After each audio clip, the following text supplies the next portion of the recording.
Hey,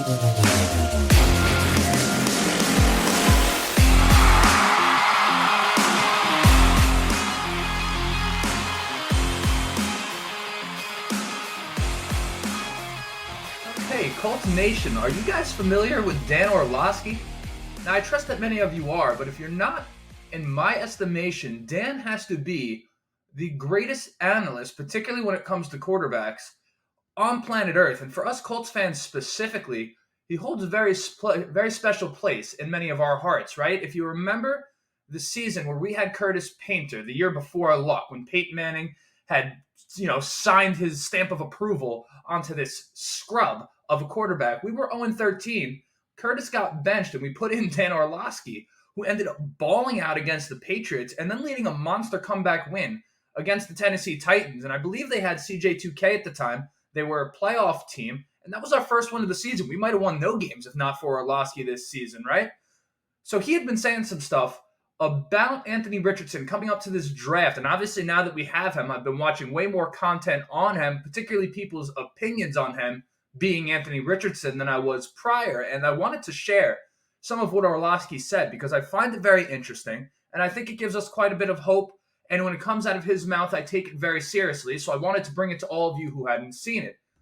And then on top of that, I kind of wanted to talk about the future of the AFC South a little bit because as Orlovsky talks about that, and as we start to see these rookies get out there and play, I've realized that the future of the AFC South is in a very, very crazy spot right now. Can you think of a time, and if you can, please drop a comment, where 3 of the top 4 quarterback prospects in a given draft all went inside the same division? I certainly cannot. And with that, there's going to be a lot to learn in these next few years. I mean, the next few years in this AFC South, really the remainder of these guys' rookies contracts, so that's 4 years, 5 years, is going to end up deciding the futures of a lot of coaches and management, right? So there's a lot to dive into here. The AFC South went from a one-trick pony type of division, right?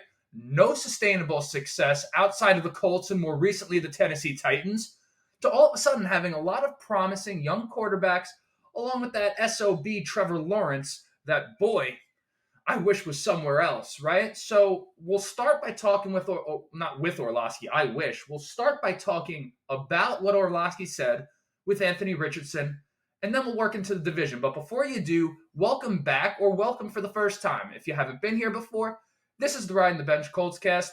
My name is Justin. If you love the Colts as much as I do, shoot a like, subscribe, all those things that people normally ask you to do, right? Maybe even share it with a friend. But most importantly, I want you to enjoy. I want you to engage. You see, I'm living out here in Long Island, New York, so I'm not surrounded by a bunch of Colts fans.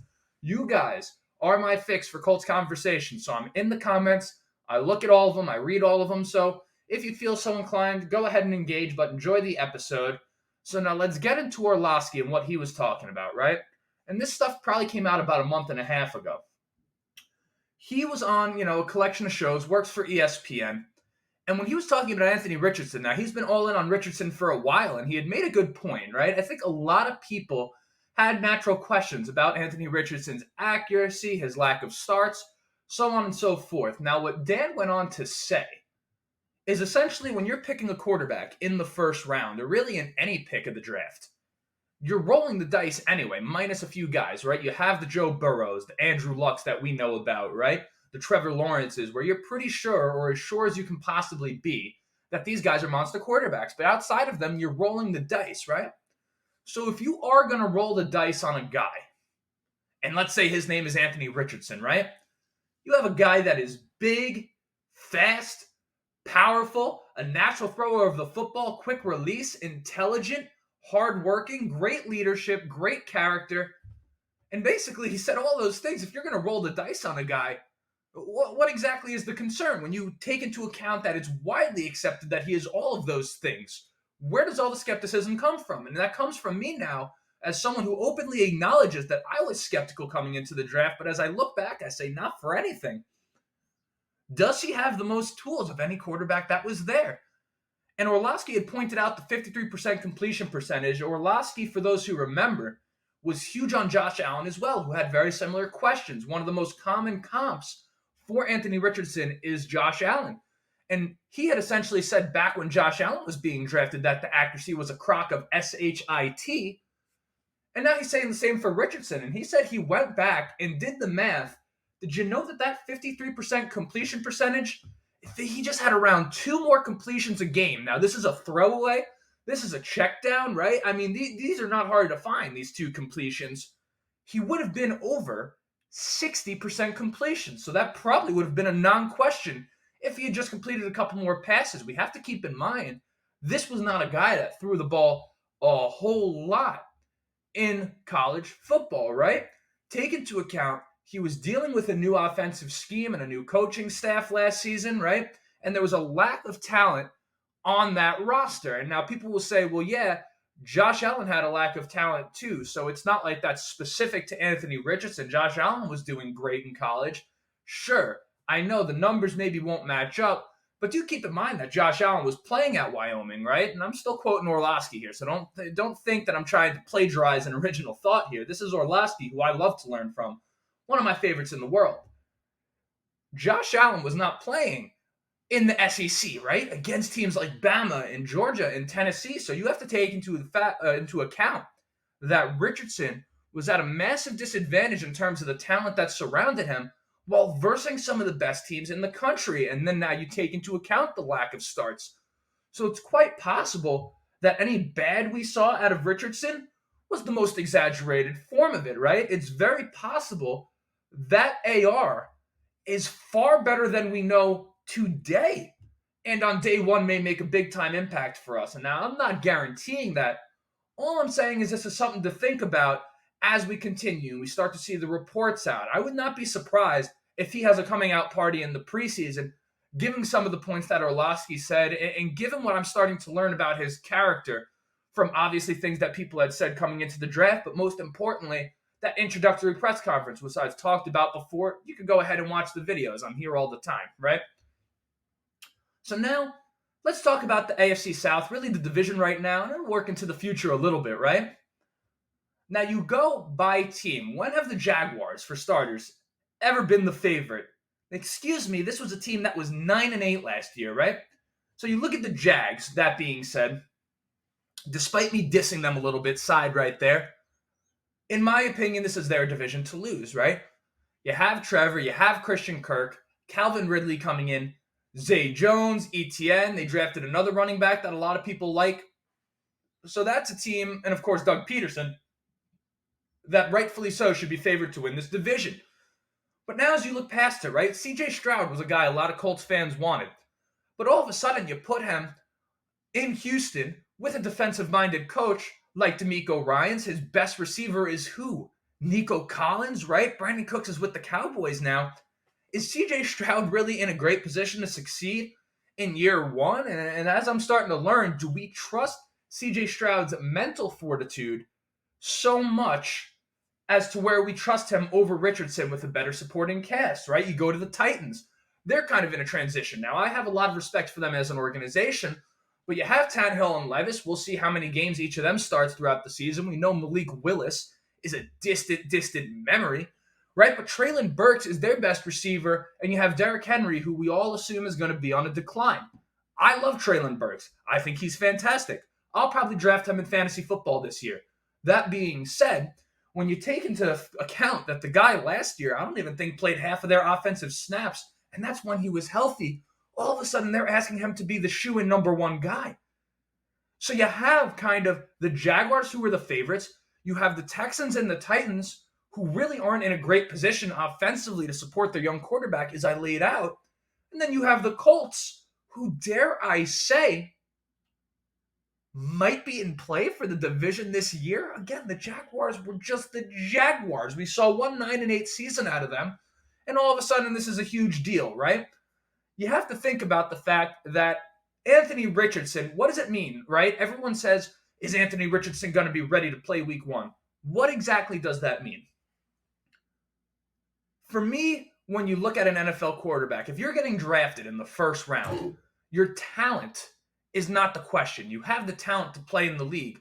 What it comes down to, and I take this from my experience as a 1-in-10 flag football quarterback, You can have all the talent in the world. I remember pregame, I'd be slinging the rock. People would be so excited to play. But when you get into the game, are you confident in what you're seeing? And is everything moving too fast? Because with all the talent in the world, if you don't have a keen understanding of what you're looking at and an understanding of the matchups that you have in place, things unravel very quickly. Now, I trust Anthony Richardson is going to put in the work and have the mental fortitude to at least go out there and be in a position where he could deal with those hardships, where everything isn't moving a million miles a minute for him. I trust him to take those lumps. So when we talk about is Anthony Richardson ready, this is something to consider, right? And then now you're going to assume that we're a run-heavy team, right? Shane Steichen is cut from that run-heavy cloth, right? What is it? Pass to score, run to win. And when you have the option of the RPO with Anthony Richardson and Jonathan Taylor, Zach Moss taking some carries in there, right? You have a big-bodied guy like Jelani Woods that we could check it down to. Also Evan Hall, Deion Jackson, right? He is actually, of all the rookies in the division, Anthony Richardson I'm referring to, in the best position to succeed this year. And am I saying that biasly? Maybe. I don't know. But also it makes sense to me as I look at it, right? And other than Shane Steichen, are there any other offensive coaches in this division, right? Keep in mind, offensive coaches are what's winning in today's NFL. Make no mistake about it. Just look back at the recent Super Bowls, right? You have the Chiefs with Andy Reid. Obviously, the Eagles taking our guy, Sirianni. We take Steichen back. I'll tell you, the Eagles and Colts are in cahoots. That's why I find it so cool over here, sidebar, that this channel provides Eagles and Colts content, because we are two teams that are so interconnected. But back to what I was talking about, obviously the Eagles as a Super Bowl team, the 49ers with Kyle Shanahan have been in play this entire time, as have the Rams with Sean McVay, barring last season. Even the Tampa Bay Buccaneers, who had Todd Bowles, who's a defensive-minded coach, were not the same with him, right? Their best time was with Bruce Arians, who's an offensive guru. Now, that's not to say there aren't exceptions to this idea that offense is what's winning, but by and large, offense is absolutely what is winning, right? The idea of defense winning championships is dead, if you ask me. And even if it's not, right? Grant me this. If defense wins championships, can we at least agree that offense is certainly what's getting teams there, right? I mean, you got to get there to win it. So your offense has to bring you there, and then maybe your defense makes a couple of big plays in the Super Bowl, and now defense wins championships, right? And then one more point I want to bring up before I wrap the episode up here. Of all these rookie quarterbacks in the AFC South, aren't the Colts, off the top of my head, the only one that brought in a rookie wide receiver to go with their rookie quarterback, right?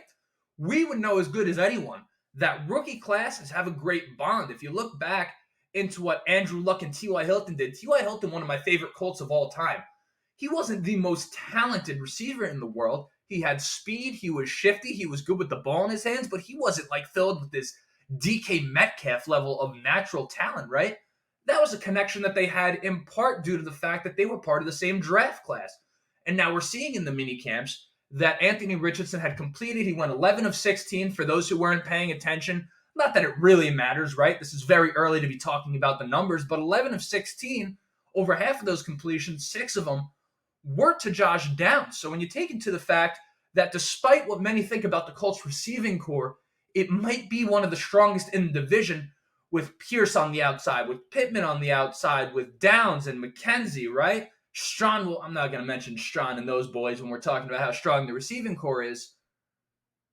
But this is an opportunity here where Anthony Richardson may actually put the Colts in a position to compete this year. Now, I want you, because you guys are all Colts fans as well. Am I just being biased?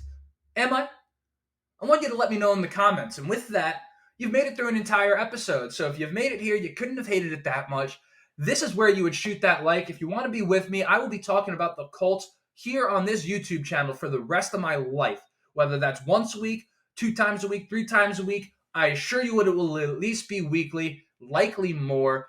You can subscribe, and if you'd be so inclined, maybe share it with a friend. Now, I don't expect you to do that. I know it's kind of nerdy. You don't want to be the guy, but I mean, it would be a great, great favor for me. I'd be grateful.